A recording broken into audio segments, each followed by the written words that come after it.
Jantan, fluffy corgi, ganteng, lucu, tapi ternyata... Jadi dia ini punya bad behavior ya, diva, terus galak, high maintenance, kulitnya nggak boleh pakai sembarangan obat pel, nggak bisa makan ayam, jadi bentol-bentol.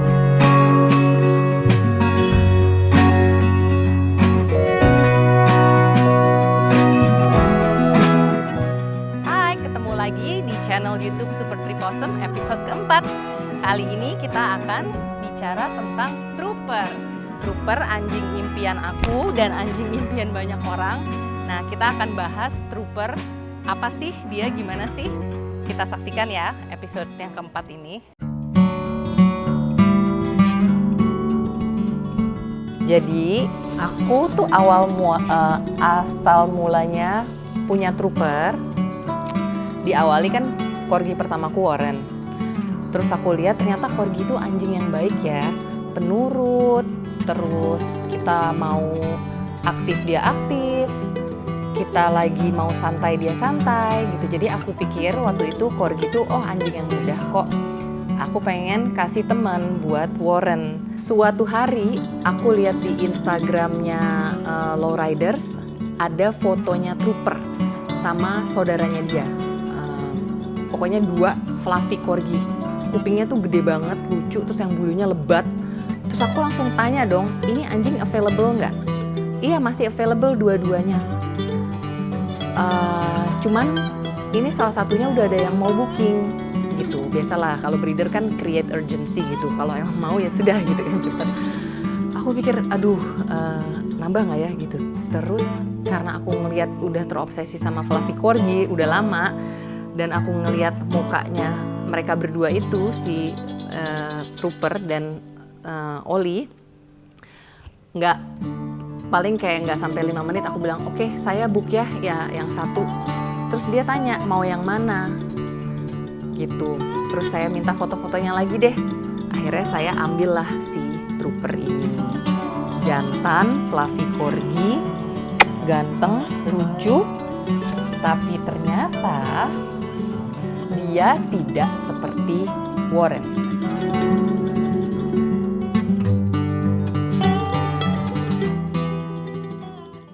Jadi Trooper sampai ke rumah, sampai ke Bali, emang super lucu banget, tapi ternyata dia itu banyak problem. Yang paling dominan problemnya adalah dia sangat galak, ya. Jadi genetically ternyata memang Trooper dan saudara-saudaranya itu galak. Galaknya bener-bener galak yang kalau ngeliat anjing lain nyerang. Nggak ada angin, nggak ada hujan, dia nyerang anjing lain. Jadi pas dia sampai, aku bawa dia jalan-jalan, dia mau nyerang. Padahal masih kecil nih, bulet kayak sendal bulu gitu. Dia mau nyerang anjing Bali, langsung marah, wah, wah, wah, gitu. Aku kaget kan, kok gini ya? Nah, disitulah itu masalah Trooper yang sampai sekarang aja itu kita was-was. Jadi dia itu tidak suka sama anjing yang pecicilan. Paling gak suka. Jadi ngeliat anjing yang pecicilan yang hai gitu-gitu, itu dia bawaannya mau nyerang. Dulu anjing gak pecicilan pun sama dia mau diserang. Yaitu pembelajaran gitu ya, dan aku pikir kalau aku mau dia tidak galak ya, jalan satu-satunya adalah mentraining dia dengan konsisten. Kalau ya dia tidak boleh galak gitu, sama aja kayak kita mau anak kita pinter berenang atau pinter main tenis, yang kita lakukan kan adalah melatih dia terus untuk berenang. Nah jadi aku melakukan sebaliknya yang orang-orang biasa lakukan. Kalau mereka punya anjing galak kan ditaruh di rumah. Anjingku ditaruh di rumah karena galak. Malah makin galak. Jadi yang aku lakukan adalah mengekspos dia sesering mungkin sambil aku pantau terus ya. Jadi bener-bener aku matanya ke dia, Trooper, no gitu. Jadi aku koreksi kalau dia udah mulai gitu, atau dia udah mulai matanya yang kayak gitu, aku langsung no, aku koreksi, aku pok gitu kan. Kalau dia biasa aja, aku good boy. Jadi terus kalau dia ada kejadian, aku selalu bilang ke orang ya yang punya anjing lain, jangan deket-deket ya, anjing saya galak. Jadi kita warning. gitu. Nah, apa namanya, dari situ trooper lama-kelamaan kayak mentoleransi kehadiran anjing-anjing lain. Dan itu tapi prosesnya lama ya, dengan kegalakannya dia ini. Terus udah ada sempat beberapa insiden kayak anjing temen aku lagi main ke rumah itu digigit. Tapi dia tuh tidak pernah yang gigit attack gimana ya, dia tuh kayak snap. Bukan yang attack untuk menyakiti, enggak. Tapi dia tuh lebih ke snap, kayak jangan deket-deket saya. Jangan di depan mukaku, jangan di depan mataku. Jadi begitu dia snap, krok gitu, terus udah selesai, anjingnya nangis. Ya, trooper berapa kali. Dan biasanya anjing jantan dan anjing muda yang pecicilan tuh dia nggak suka banget. Jadi ya kalau kita punya anjing-anjing yang challenging, ya kita harus meluangkan lebih banyak waktu, do your own research. Gimana sih kalau anjing saya kok behaviornya begini-begini. Kita do our own research, terus kita latih dia harus konsisten gitu. Kadang konsisten 3 bulan, kadang 6 bulan, tapi semakin kita konsisten waktunya tuh akan semakin dikit gitu. Jadi kita jangan pernah menyerah untuk training mereka. Jadi kalau anjing kita galak tuh jangan malah di-keep di rumah, nggak ketemu sama anjing lain. Pasti dia akan makin lama makin parah gitu loh.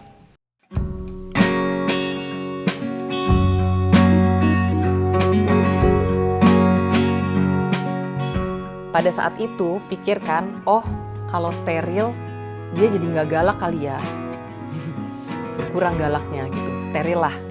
Aku pikir udahlah, aku nggak mau punya anak. Kok, terus nggak mau anakin mereka berdua gitu kan. Jadi sudah aku steril. Harapanku waktu itu si trooper jadi nggak galak, ternyata nggak ngaruh. Ya, jadi steril itu tidak banyak case yang anjingnya di steril terus berharap simsalabim ada kadabra jadi nggak galak. Nggak begitu caranya ternyata gitu. Jadi itu semua kaitannya adalah pelatihan. Nah, steril itu kenapa bisa membantu anjing nggak mut-mutan? Kenapa? Karena kalau tidak di steril itu kan dia ada hormonal problem, pengen kawin apa gitu ya kan. Terus hormon, kalau ya itu kan yang bikin kita jadi mut-mutan. Makanya anjing kalau di steril moodnya lebih stabil. Tapi bukan berarti yang anjing galak jadi tidak galak lagi. Kalau itu hanya berpengaruh ke pelatihan gitu. Jadi pas abis trooper di steril, tuh dia lagi pas dia lagi abis dia di steril tuh aku pikir ya itu simsalabim ada kadabra, aku bawa dong. Nggak terlalu aku awasin gitu, beneran loh dia nyerang anjing lain. Loh, terus aku yang bingung, kok masih galak? Katanya di steril gak galak gitu kan. Nah ternyata disitulah kita mesti tetap harus melatih dia untuk tidak galak.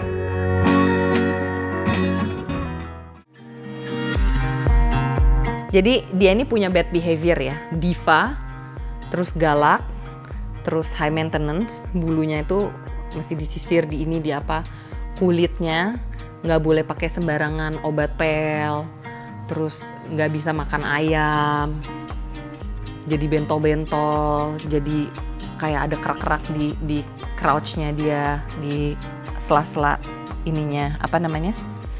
Ken apa sih Candy? Caper, ini bukan waktunya Candy nanti ya. Apa namanya? Tuh, di daerah-daerah sininya tuh, di dalam-dalamnya, kalau kita pakai obat pel, pakai gili kasih dia makan ayam. Bayangin nggak, dia rakus, apapun dimakan kayak mesin giling, tapi dia sensitif. Jadi kan repot banget ya hidup. Makan biskuit yang ada tepung-tepungnya gitu nggak bisa, langsung ntar belekan banyak. Dulu aku belum pakai raw food, pas trooper masih kecil, aku pakai yang grain free. Itu pun problem ya, si Warren bau mulut, si trooper dengan segala problem kulitnya dia, terus congean apa segala macam, pokoknya aduh ribet deh gitu ya kan. Cuman sekarang karena udah full raw, dia jadi mendingan banget sih. Kulitnya dia tuh sangat-sangat improve. Aku tuh kalau ditanya sayang sama mereka, sangat sayang, cinta banget. Tapi at the same time, kita juga harus assertif, harus tegas, harus punya ground rules di rumah ya. Contohnya kalau di sini ya makanan itu nggak lying around, waktunya makan ya makan. Aku sangat disiplin untuk urusan makan. 3, 2, 1, 0.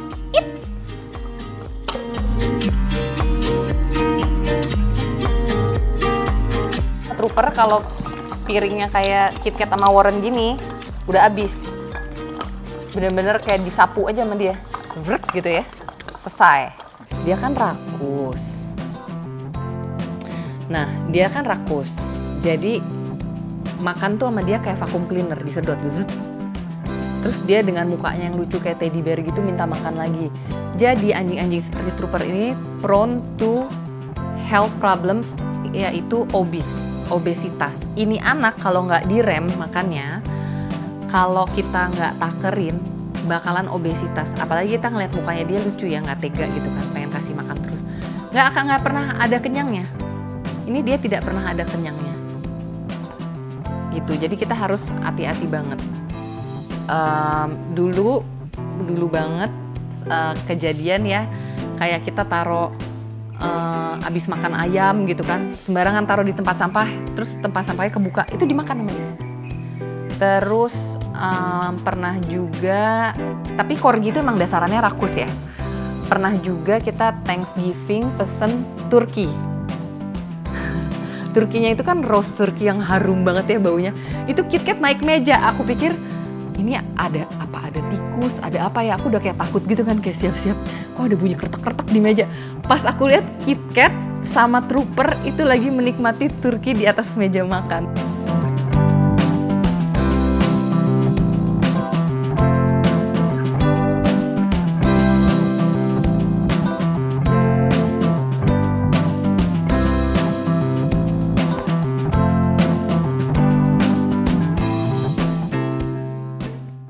Waktunya tidak boleh berenang, nggak boleh main nyemplung. Terus pernah nggak ada yang main nyemplung? Semua. Mereka udah tahu funnya berenang, Warren, Candy, semuanya main nyemplung aja. Alhasil apa? Mami mesti handukin, disiram lagi. Aku jarang mandiin anjing ya, jadi anjing tuh nggak boleh sering-sering dicampok, nanti natural oilnya hilang.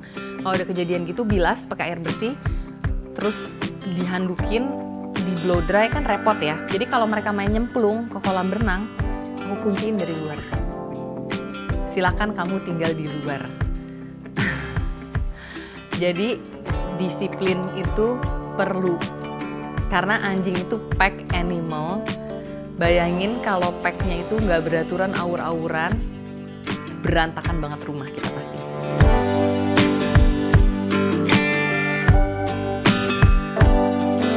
Si pantai punya orang lain, ada handuknya, ada air kelapanya, dia minum. Dia minum itu kelapa punya orang. Orangnya datang bersamaan dengan aku aduh saya minta maaf, saya beliin lagi ya, saya beliin kamu kokonat lagi. Tapi itu lucu gitu kan, maksudnya jadi tiba-tiba kursi pantainya dia didudukin anjing dengan bulu lebatnya itu, terus minum kelapa enak banget gitu, kayak slup gitu, kayak oke, help yourself gitu. Tapi aku minta maaf banget sih sama orangnya. Terus aku sewain lagi handuk, aku beliin lagi kelapa, dia bilang it's okay. Tapi banyak ya kejadian-kejadian seperti itu yang kadang-kadang aku tuh yang kayak lelah bawa Trooper susah gitu kan. Bawa Warren lebih gampang. Cuman disitulah letak dia kayak, mami ngomongin aku yang jelek-jelek. Enggak sayang, enggak. Tapi kan kamu challenging. Ya disitulah aku bener-bener ngerasain challenge punya anjing yang susah ya ternyata gitu kan. Udah galak, udah sensitif kulitnya, ini itu.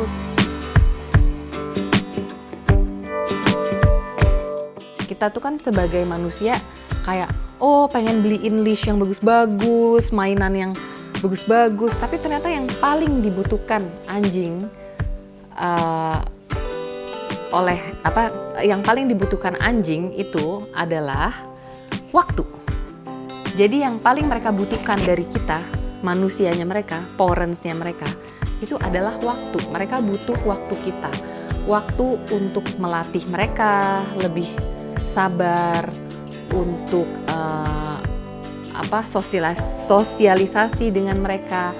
Jadi aku meluangkan waktu lebih banyak pada waktu membesarkan Trooper. There is no bad dog, adanya bad owner. Jadi anjing, tapi yang namanya anjing seperti individu manusia, mereka punya sifatnya masing-masing. Ya itu tugas kita sebagai manusia, karena mereka kan again adalah domesticated animal, mereka bergantung kepada kita.